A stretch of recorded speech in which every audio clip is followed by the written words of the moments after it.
اذكياء لكن اغبياء، واللي بعت لنا الخطأ ده حازم سعيد. رشدي أباظة بيعدي بالعربية قدامهم وبيعمل لنفسه ان هو قابلهم صدفة علشان يركبهم معاه، لكن اثناء ما المشهد شغال بنلاقي في الصورة اللي وراهم واحد مطلع دماغه وباصص في الكاميرا وعمال يبحلق طول المشهد. اصل الطباخ في الفيلا بتاعت عمه عيان قوي، ما قدرش ينزل النهارده. عال فرصه وحيده وصلكم من غير زغلول وحسونه دول. اتفضل. ميرسي قوي. ايه ده؟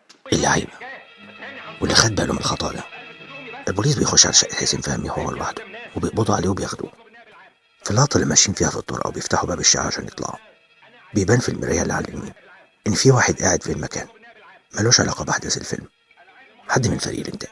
انا عزيز بيه وبطلب النائب العام. طب جيبوا لي المحامي بتاعي، انا عايز المحامي بتاعي يا استاذ. غاوي مشاكل واللي خد باله من الخطأ ده إسلام شعبان. بعد ما فاروق الفيشاوي بيطلع من اوضته بيمشي على طراطيف صعبة عشان يروح لأوضة نورة، وعادل إمام بيكشفه. لما فاروق الفيشاوي بيرجع الأوضة بتاعته وبيفتحها بيبان في واحد قاعد جوه الميكرو بتاع الفيلم، ولما الباب بيتفتح بيرجع لورا عشان يحاول يداري نفسه. ما يعرفش ان هو لما عمل كده بان اكتر. العفاريت واللي خد باله من الخطأ ده محمد مرسي.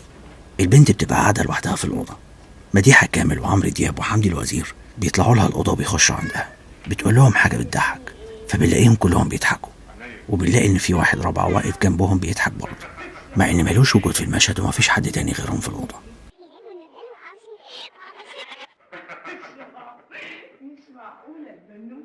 نهاية رجل تزوج بيسيب مراته لوحدها وبينزل، بس بيبان في آخر الطرق اللي هناك إن في واحد بيقعد مع إنهم لوحدهم في البيت. انا خارج. هتأخر؟